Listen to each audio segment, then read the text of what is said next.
Hey, what's up everybody? This is your girl, Miss P. I hope that you are doing fabulous, darling. I am doing well and I'm here to do another love and hip hop no, we're not in the ATL, we're in Hollywood. I keep forgetting that we're on the West Coast now. Please be sure to like this video as well as subscribe if you haven't already. It is free 99. And also, y'all know what I'm about to say, get into my favorite app, which is Feature Points. All you do is go ahead and download using my referral link down below. You go ahead and play the games, then you accumulate the points and you cash them in for like PayPal credit, Amazon gift cards. What else is there that you can get? Starbucks gift cards. I know they're having a giveaway, so get it in. I love it. It is great.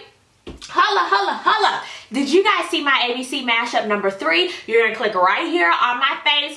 Actually, click right here on the pumpkin. Holla, holla. Now, okay, I am a Walking Dead fan. I love that show. The Kraken slash over the trunk. I was about to throw up in just the opening scene. I was like, oh Lord, it was just gory. You know, normally on The Walking Dead, it opens up like real slow light and it builds to that climax of just zombies all over the place killing people. No.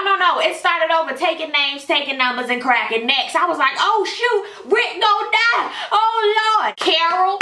I'm clapping it up for Carol because she a triple OG. Like, she just stood there. She got hurt cuz she just stood there and just blasted Terminus. Blew that bitch up. I say, yes, Carol, you do that. It was really funny though how they did the then and now of the owners of Terminus. They were in that same situation, but they had to die though. You don't be doing that to people. You crazy? Eating people? Ew. Shout out to Rick. He is always a G, saving everybody and, you know, trying to get back to Carl. Hopefully Carl doesn't get on my nerves because every season I just want somebody. I know y'all are in the last days of the apocalyptic zombie infested nation and you trying to get to DC, but at the same time you just need to bitch slap Carl real quick to get him in check. Tyrese, he back to killing them. Yes, Tyrese, that's what you do, boo. That's what you're supposed to do. I know your little girlfriend got burned up and stuff, but you got to get back centered. Little Judith, she just growing. She like, what is going on? Why am I here? Why am I here? I really enjoyed the premiere episode. I thought this was a great premiere. It was one of the best in my opinion. I got caught up on The Walking Dead probably like last year and I love that show. It's like one of my favorites. It comes on Sunday nights on AMC. Ooh, cause when Real Housewives come back, one of them gonna have to be DVR'd.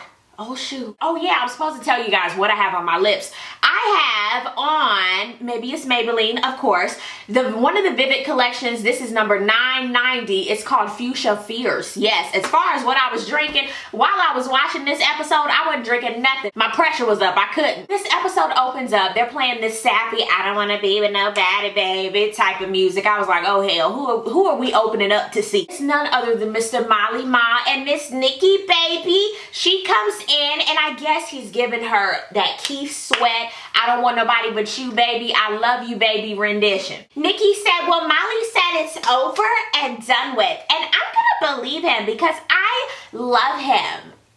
You know what, with Molly Ma, I can't with his little painted on facial hair. I just cannot. He gave her a box talking about, you know what, this first one is how I felt when you were gone. And she opened it, she was like, it's empty. And he was like, bitch, that's what I was saying. I felt empty when you left me, girl. And I opened this second one. This one is for real, for real. She opens it and she's like, oh my God, it's keys to your place. He gave her that Joker smile like, you know what, slowly but surely. I did the same thing Nikki did. I was looking at him like, are you serious? She was like, you know what? I have some questions first. Did you sleep with her?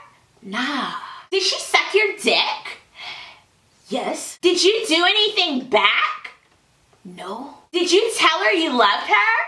You know, as a person, you know, because I'll admit I was kind of leading her on, but it was nothing. It was nothing. It was nothing. The only way we're going to make this right is if you confront her, me, and you all together to, you know, tell her that I am the main bitch now, not her. Well, baby, if that's what you want to do, I'll make sure we do that. Let's clink it up for that. You know, let's toast for the confrontation. I was like, both of y'all deserve each other. Y'all crazy as hell. I can't. Teairra Marie, I have to say, When she was walking up to the studio, I loved her shoes and I wanted them. She was getting ready to meet with the producer and I'm thinking, oh my God, Teairra, she's gonna be getting back on her hustle. She's gonna get back on her grind and focus on her personal life. No, no, no. That is not how this storyline goes. She was going to meet with the hit maker, Young Berg himself, you dig? Because, you know, Teairra and I, we had our little thing in the past. And, you know, I'm trying to make everything right and, you know, produce these records and get these checks. You know what I'm saying? The hit maker, Young Berg, you dig, baby face, green eyes, you know. He reached out to her, aka, come on, messy storyline. It's so messy. You know what, with Hazel,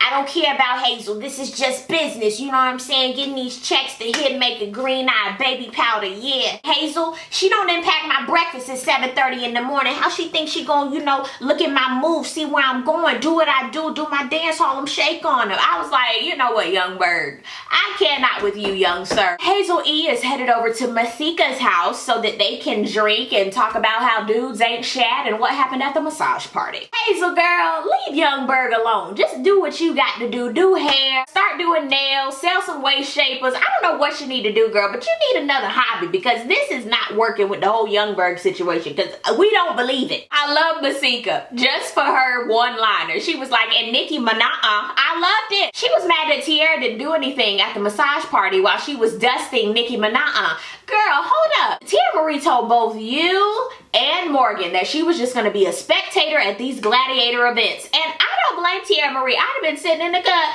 You don't even know her like that. What did you expect her to do? Even Morgan didn't do nothing. Hello. Speaking of Nikki Mana'a and Teairra Marie, they meet at the nail salon just to talk about random chat, the same chat that we've been seeing all season. So when Teairra was talking about the whole fight episode, she was like, we didn't want to hit that new nose. I was like, you know what, Teairra, you did that, ma'am. Sometimes you have diarrhea, shat of the mouth, and sometimes your filter, you just need to shut the hell up. That's what you need to do, Teairra. You'd be in a much better shape if you just hush. But Nikki Minaj's face dropped all the way to the floor. Like it couldn't even move. She got lockjaw. I was dying. And then the diarrhea of the mouth continued. Teairra proceeded to tell Nikki Minaj that, I just love Nikki Minaj. She told her that Morgan spilled the beans about the picture. April and Amaran, you know, the babies do. So they are meeting with the midwife. They still haven't talked about what happened at the baby shower with Amaran's mama saying that she was an unfit mother, and April went in, as she should have. Amaran was like, oh, this testosterone, I think it's because it's my son up in there. And I was like, you know what, Amaran, I agree with April. Your mama is full of shit and super aggressive. And I forgot Amaran is a grown-ass man, dog. I keep thinking he gonna be like, oh, I keep thinking he's gonna do that, but he is not 15 anymore in B2K. He's a grown man, and he told April if you don't shut the hell up. No, he didn't. He was just like, you know what, girl, I'm gonna handle this. And she was like, you better handle it. And he said, I am. Shut up so I can do it. I was like, let him have his little big boy draws. Let him be a man. Let him be a man about it. Come on, Tony Braxton. Nikki Minaj and that big ass delivered some girls for Ray J's new video. Most importantly, to meet up with Morgan and tell her about herself. You know what? Before Morgan even said it, where did she get them girls from? I was like, who are these? Hoppo, who these women's? Ray J, you know, I'm so excited because, you know, my new video called Hot Pocket, it's a beast, it's going down because, you know, it's just gonna be everything. We got these bomb-ass girls, my homie Sincere, he delivered, you know what I mean? I was like, no, we don't, sweetie. Didn't you just, what are you doing, Ray J? What are you doing? I don't blame Nikki talking to Morgan because ultimately I thought they were friends, but I guess not. You know what, 9 times out of 10, when you tell somebody about themselves, what are they gonna do? They're gonna get defensive. And that's what Morgan did. Ray J came in there, you know what, act like a professional. We got everybody around here. Act like a professional, homie. Hazel, Masika, and Moniece were in this dance class, and Moniece, she was not into it at all. I was like, girl, you know, bounce your booty a little bit. What you doing, girl? Hazel was still trying to prove to them girls that Young Berg was in it. She was like, I love him, and he really loves me. I was like, no, he don't. No. They were also silent when she says, I will put up with the BS and his games for some really hot music. I was like, girl, you ain't even got no tracks on SoundCloud that I know about. Girl, I ain't heard nothing from him. Hazel, sometimes you have dumbass tendencies. Everybody in the world has dumbass tendencies, and hers have been shining for the past 5 episodes. Masika drops the Teairra Marie bomb to Hazel-E, and Hazel-E went off. How in the world do I not get a record? You know what I'm saying? Because when I'm on top, I'm supposed to really be on top of the chart. Morgan meets with Yesi. I love saying her name. So that they can talk about Ray J. We learned a little bit more about Morgan and what she's been through and how it's really hard for her to break away from Ray J because she feels like she is family. She be going to the barbecue, she go to the bar mitzvahs, she gets to go to all the little baby showers, she get to go to everything, and she's never had that in her life. So I can totally understand, but I do agree with Yesi.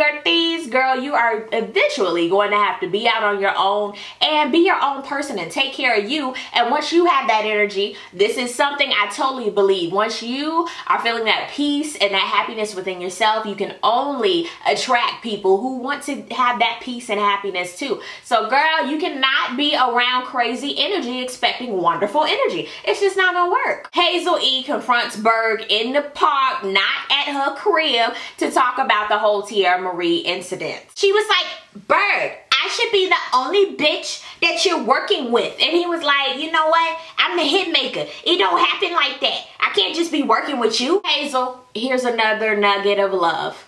Can't nobody make you look like a fool but you, boo. Okay, that's for all of y'all out there. Can't nobody ruffle your feathers unless you let them. She's sitting over here crying in the park like he didn't bring her frisbee. You know what I'm talking about? Next, her confessional, she says what I've been waiting for the whole season thus far. Obviously, Berg, he doesn't care anything about me like I care about him. You're correct, Hazel. You're correct. Oh, Amaran, he meets with his mother for the 80th time this season about April and her attitude. She was like, you don't understand. Yes, I said she's an unfit mother because she is unfit. She want her stomach flat, and I'm an old lady with a nose ring, Amari. I birthed you out my vaginal hole with your nana. You close to your nana. I was like, you know what, lady? I was done with her. I was sitting there watching just like this. I was like, you know what, Leslie? You are an old lady with a nose ring. Like, what? Girl, what? What is that? How does that make her an unfit mother? I'm just sitting here like, I'm perplexed. I'm confuzzled. I'm just a little shaken yet stirred. I just have all these emotions, and I felt stressed out for April. I can only imagine in real life what she's going through, chat. Ooh. Morgan is at Ray J's office getting these hats and stuff ready for Powerhouse, and he like, yeah, that's what I'm talking about, being an assistant. You show people how to treat you. So he probably been treating you like this for years, and now you want to bring some things up. Child, it's gonna take a minute to break Mr. Ray J Brandy's brother. At the end of the day, Ray J, he don't care. He just care about the bitches and the drinks. That's all he care about. So I mean, girl, go. So Masika, she goes to see Molly at his house because she really wants to make sure that he is not playing her in the game of chess because he's the pawn and she's the queen. I was like, Masika, go take a bath. I felt like this was the intervention confrontation when the screen go black and they bring everybody in. She tells him exactly what she knew. And of course he gets defensive and he's like, you know what, I'm not a player, but I just crush a lot, girl. You knew what this was. It was nuts of her to think that anything was gonna happen, and it was nuts of Molly to string all these girls along. Karma is a bitch, okay? Here comes Nikki's messy ass with the key to the place, coming and talking about baby, you know he in there talking to Masika, all them cameras around. Molly's sitting there just quiet. He ain't said nothing while they going back and forth. He's just enjoying it. And you know what? If I were Masika, I do agree. I'd have just got on out of there. Nikki, she was just being over the top dramatic. You already got him now, girl. I mean, what's the point talking to the girl again? You need to be talking to Molly Mall. That facial hair is deceptive, and I know he lying. She was like, you know what? I ain't got time for this. I'm not putting up with this. I'm gonna leave. I wish you two the best, but I wish you wouldn't have lied to both of us. And of course, Nikki, she don't want to hear nothing of that. Masika was like, you know what? I'm gonna leave. Nikki trailed her and pushed her a little on the way out. Masika went nuts. I would have went nuts too. I am leaving on my own accord and you want to push me. Not today, ma'am. And here was Molly Mall the whole time looking like a whopper. He didn't know what he wanted to do. Masika, go. Leave Dumb and Dumber to themselves. That was the episode. Down below in the comment section, please let me know what you thought about the Masika, Molly, Ma, Nikki Minaj situation, as well as, are you a Walking Dead fan? What do you think about April, Amaran, and the old lady with the nose ring? Let's talk about all this down below in the comment section. Thank you so much for watching. I really do appreciate it, and I will see you guys on the next video. Peace, love, and all that good stuff. God bless. Bye.